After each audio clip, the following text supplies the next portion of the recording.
Hello साथियों, एक बार फिर से स्वागत है भाई आप सबका आपके अपने चैनल आरके टू मोटी यूट्यूब चैनल पर। जैसा कि साथियों आपने थंबनेल में ही देख लिया होगा कि एक क्लास होने वाली है आपकी हिंदी की, और यहाँ के नोट्स के बारे में हम बात करें तो यहाँ पर जो नोट्स आपको मिलेंगे, यहाँ के कंटेंट जो मिलेंगे आपका कई बुक और कई टीचर के नोट्स का संग्रह मिलेगा। अर्थात हम यहाँ कह सकते हैं यहाँ पर संपूर्ण हिंदी को हम डिस्कस करने वाले हैं। अपना विषय क्या है? हिंदी। और हाँ, इस क्लास का यदि आप पीडीएफ पाना चाहते हैं तो उसके लिए आपको टेलीग्राम चैनल ज्वाइन करना होगा, जिसका लिंक डिस्क्रिप्शन बॉक्स में है। आइए बिना समय को व्यर्थ किए चलते हैं अपने टॉपिक की ओर। अपना टॉपिक है हिंदी। सबसे पहले हम हिंदी शब्द को पकड़ते हैं। हिंदी शब्द के इतिहास के बारे में समझते हैं। किसी भी चीज को यदि आसानी से समझना हो ना तो उसके इतिहास के बारे में जानने का प्रयास करिए। चलिए हम चलते हैं हिंदी। हिंदी जो शब्द है, हिंदी शब्द का इतिहास।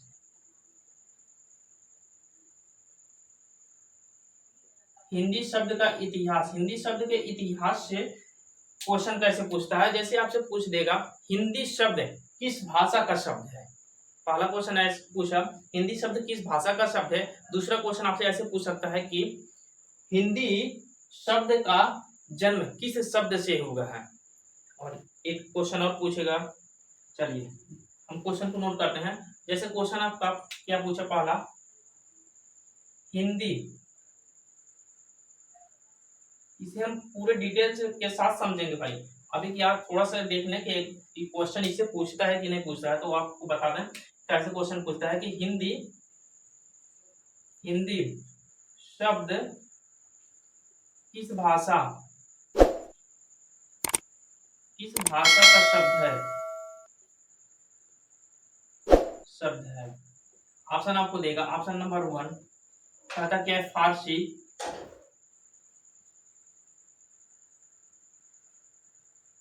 फारसी। दूसरा ऑप्शन, ऑप्शन नंबर बी आपको देगा अरबी। तीसरा सी ऑप्शन अवेस्ता। और चौथा ऑप्शन डी सिंधु। दूसरा क्वेश्चन पूछेगा हिंदी शब्द का जन्म किस शब्द से हुआ है। Question mark. पहला ऑप्शन सेम रहेंगे। ऑप्शन नंबर 1 फारसी, बी अरबी, सी अवेस्ता और डी सिंधु। इन दोनों क्वेश्चन को देखेंगे। इसके बाद हम पूरे डिटेल्स के साथ देखने वाले भाई। इसका आंसर के बारे में बात कर रहे हैं तो हिंदी शब्द किस भाषा का शब्द है, तो डायरेक्ट आप बताएंगे इसका आंसर क्या है। तो फारसी। ये किस भाषा का शब्द है? तो फारसी भाषा का है। एक बार फिर से हम बता रहे हैं, इस चीजों को हम कॉन्सेप्ट वाइज समझने वाले हैं। ठीक है, अगला क्वेश्चन आपसे पूछा गया है हिंदी शब्द का जन्म किस शब्द से हुआ है। किस शब्द से हुआ है? तो इसका राइट आंसर है ना सिंधु शब्द से हुआ है। अब क्या रीजन था कि सिंधु शब्द से हिंदी कैसे बना, इससे हम अभी आगे देखने वाले हैं। लेकिन उससे पहले एक और क्वेश्चन आपसे पूछेगा इस दोनों से रिलेटेड। कहता क्या है? तीसरा क्वेश्चन आपसे ऐसे पूछेगा कि हिंदी शब्द का जन्म सिंधु शब्द से हुआ है किस ग्रंथ के अंतर्गत। किस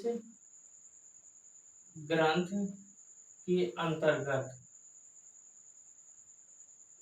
ऑप्शन सेम रहेंगे। फारसी,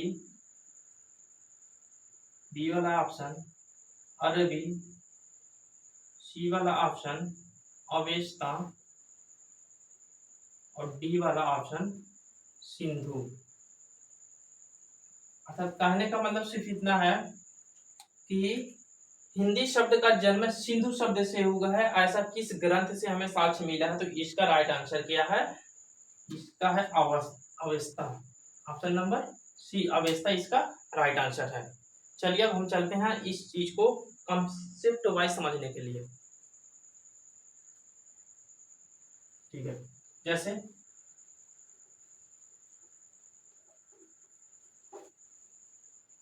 जैसे हमने लिखा हिंदी जो है, हिंदी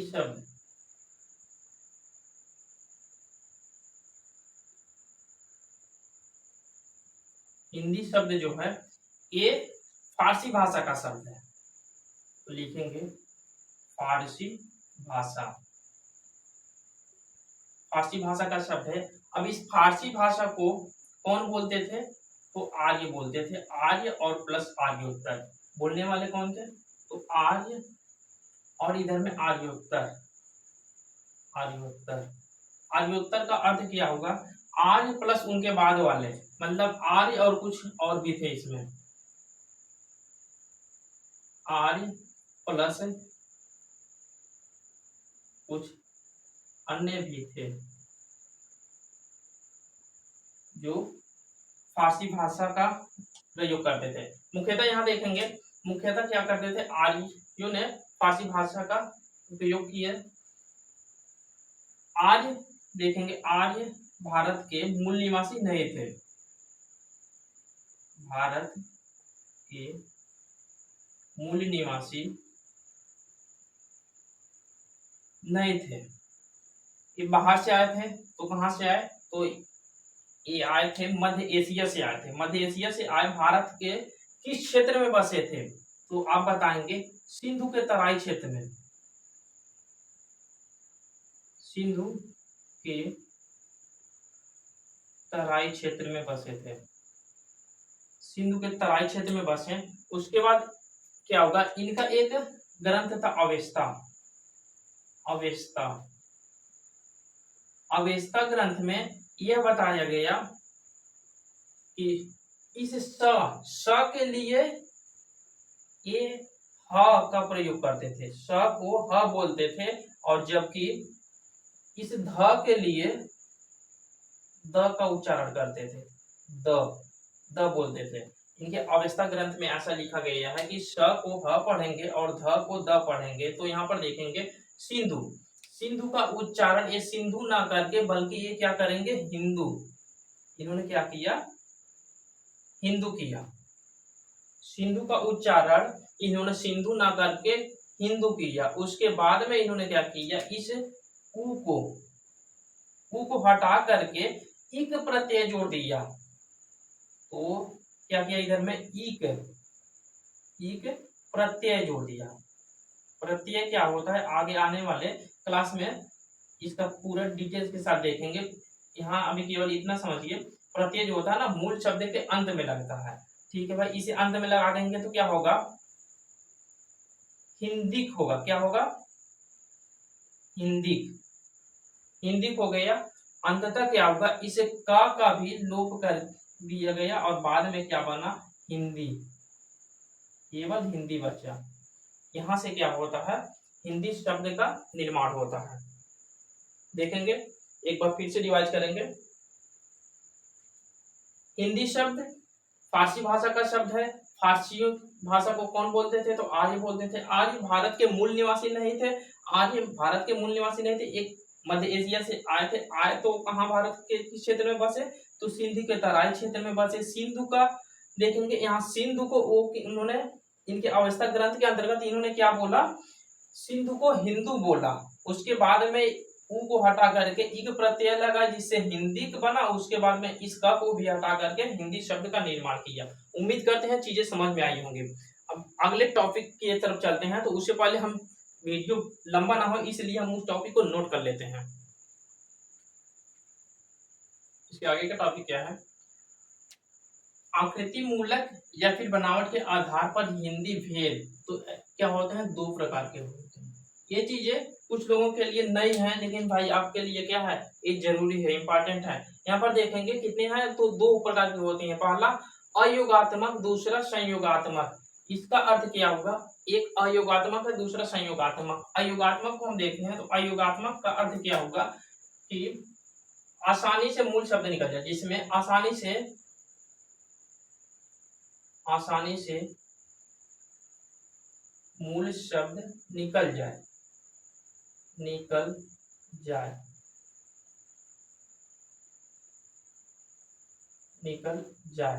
उसे हम क्या बोलेंगे? अयुगात्मक कहेंगे। अयुगात्मक का मतलब क्या होता है? युगात्मक का मतलब जुड़ा होगा, अ का मतलब उसमें न जुड़ा होगा, जबकि यहाँ पर संयोगात्मक है, संयोगात्मक का मतलब जुड़ा होगा। ठीक है, यहाँ देखेंगे आसानी से मूल शब्द निकल जाए, मतलब जैसे पढ़ना है तो इसमें देखेंगे पढ़ जो है ना मूल शब्द है और ना प्रत्यय लगाया गया है, तो यहाँ से चीजें क्या हो जाएंगी, मूल शब्द आपका अलग हो जाएगा आसानी से। जबकि इसमें देखेंगे संयोगात्मक में क्या होगा, इसमें सभी संस्कृत वाले शब्द आएंगे, जैसे पढ़, पढ़ में हम क्या अलग नहीं कर सकते हैं उसमें कुछ। ठीक है, इसमें देखेंगे आसानी से मूल शब्द ना निकले, ऐसे शब्द को हम कहाँ रखेंगे? संयोगात्मक में रखेंगे। इसके अन्य नाम भी हैं, इधर में देखेंगे अयोगात्मक के अन्य नाम क्या है? वियोगात्मक है भाई, विश्लिष्ट है और अश्लिष्ट है। श्लिष्ट का मतलब समझेंगे, श्लिष्ट का मतलब क्या होता है आप आगे आने वाले क्लास में पढ़ेंगे। ये क्या है? श्लिष्ट अलंकार भी होता है। श्लिष्ट का मतलब क्या होता है? श्लिष्ट का अर्थ होता है आपका कि चिपका होगा। क्या होता है? चिपका होगा। और यहाँ पर अ लग गया है मतलब नहीं चिपका होगा, और यहाँ पर देखेंगे श्लिष्ट यानी कि चिपका हुआ रहेगा।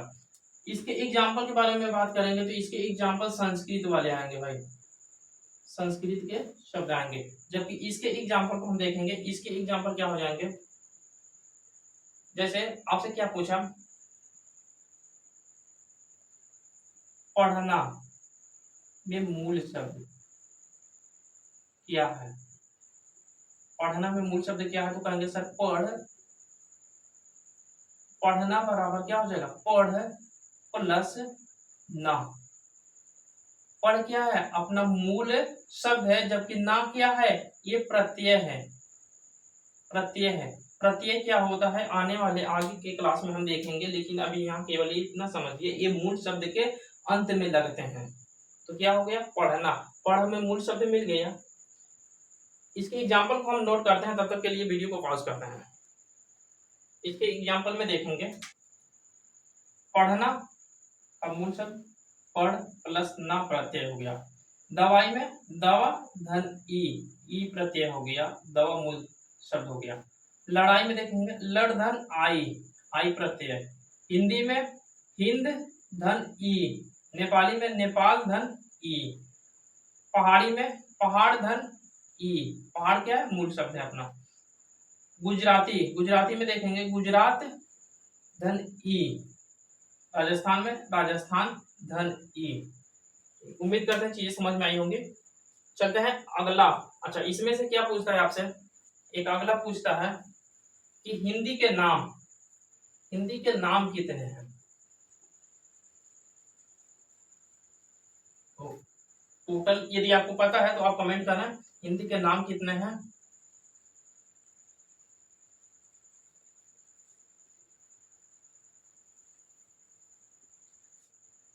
अगला क्या पूछता है? हिंदी के नाम, हिंदी के नाम। और अगला आपसे पूछता है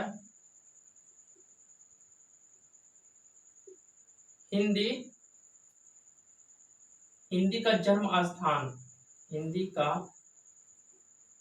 जन्म स्थान कहे या फिर बोली जाती है, या फिर पूछे बोली जाती है। इन दोनों कंडीशन में एक ही आंसर होगा आपका। क्या होगा? इधर में देखेंगे हिंदी का जन्म स्थान का है तब भी, और बोली जाती है तब भी। कहाँ बोली जाती है? तो आप क्या कहेंगे? मेरठ। कहाँ पर? मेरठ। उसके बाद में मेरठ को प्राथमिकता देंगे, उसके बाद में आएगा आपका गाजियाबाद, फिर दिल्ली का तराई क्षेत्र, दिल्ली का तराई क्षेत्र, दिल्ली का तराई क्षेत्र। सबसे प्राथमिकता क्या देंगे आप? मेरठ को देंगे। सेकंड नंबर पे गाजियाबाद, दिल्ली का तराई क्षेत्र तीसरे नंबर पर। यदि किसी क्वेश्चन में तीनों ऑप्शन में है तो आप क्या मारेंगे? प्राथमिकता किसे देंगे? तो आप मेरठ वाले को देंगे। ठीक, अगला क्या पूछता है? हिंदी के नाम। तो इसमें देखेंगे हिंदी के नाम कितने हैं, तो टोटल 4 हैं। इसमें देखेंगे पहला, अच्छा इसे हम नोट करते हैं ताकि वीडियो ज्यादा लंबा ना जाए। अगला क्या पूछेगा? हिंदी के नाम। हिंदी के टोटल कितने नाम होते हैं? तो 4 होते हैं। कौन कौन से होते हैं? तो यहाँ पर देखेंगे पहला हिंदवी, दूसरा हिंदुस्तानी, तीसरा शर हिंदी,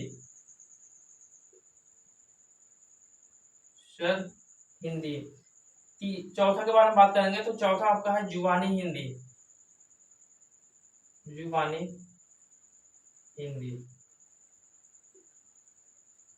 आपसे क्वेश्चन पूछ सकते हैं हिंदी के नाम कितने? 4 हैं। हिंदवी, हिंदुस्तानी, सर हिंदी और जुबानी हिंदी। एक और पूछता है, एक टाइप का और क्वेश्चन पूछता है आपसे, 4 ऑप्शन देंगे और उसमें से पूछेगा इनमें से कौन मानव रूप है।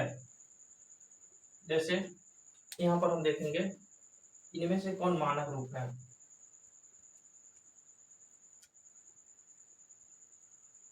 इनमें से कौन मानव रूप है। ठीक है, 4 ऑप्शन देगा भाई आपको। ऑप्शन क्या है? जैसे पहला आपको दे दिया हिंदी, दूसरा दे दिया ये भी हिंदी ही है, ए वाला ऑप्शन है, बी वाला ऑप्शन है, सी वाला ऑप्शन देगा दोनों, मतलब ए एंड बी दोनों, और डी वाला ऑप्शन दे दिया कोई नहीं, इनमें से कोई नहीं। तो आप क्या आंसर मानेंगे? कहेंगे सर हिंदी। ठीक है, हिंदी कौन वाला? ठीक है, इसे समझने के लिए हम देखेंगे यहाँ पर क्या होता है ना, आपने रीजनिंग में पढ़ा होगा पासा, डाइस चैप्टर को पढ़ा होगा, तो वहां पर क्या होते हैं? 2 प्रकार के पासे होते हैं। पहला एक साधारण पासा होता है और दूसरा क्या होता है? मानक पासा होता है, तो यहाँ पर देखेंगे साधारण पासे में तो आप क्या जानते हैं? साधारण पासे में आप जानते हैं किसी भी 2 समीपवर्ती फलक का योग कितना होना चाहिए? 7 होना चाहिए। जैसे यहाँ 5 और 2 हो गया, इधर में 3 लग देते हैं, तो इन दोनों का योग 7 हो गया, तो ये साधारण पासा है। दूसरा देखेंगे मानक पासा क्या होता है भाई? मानक पासा क्या है?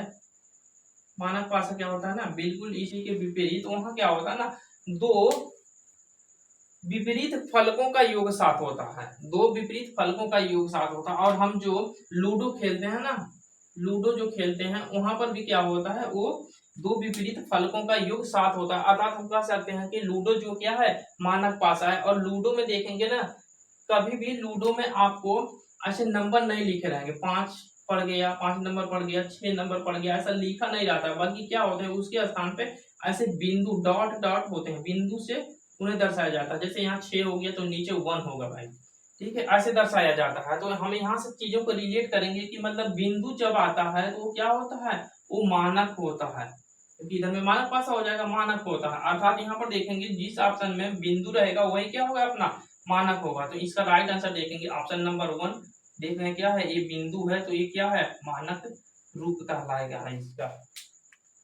तो इसका राइट आंसर क्या है? Option number 1। उम्मीद करते हैं चीजें समझ में आई होंगी। यदि समझ में आई है तो वीडियो को लाइक और चैनल को सब्सक्राइब करें और अपने साथियों के साथ जरूर इसे शेयर करें, ताकि हमसे ज्यादा स्टूडेंट जुड़ सकें और हम अच्छे से अच्छे तरीके से आपके समक्ष चीजों को ला सकें। चलिए, तब तक के लिए मिलते हैं। धन्यवाद।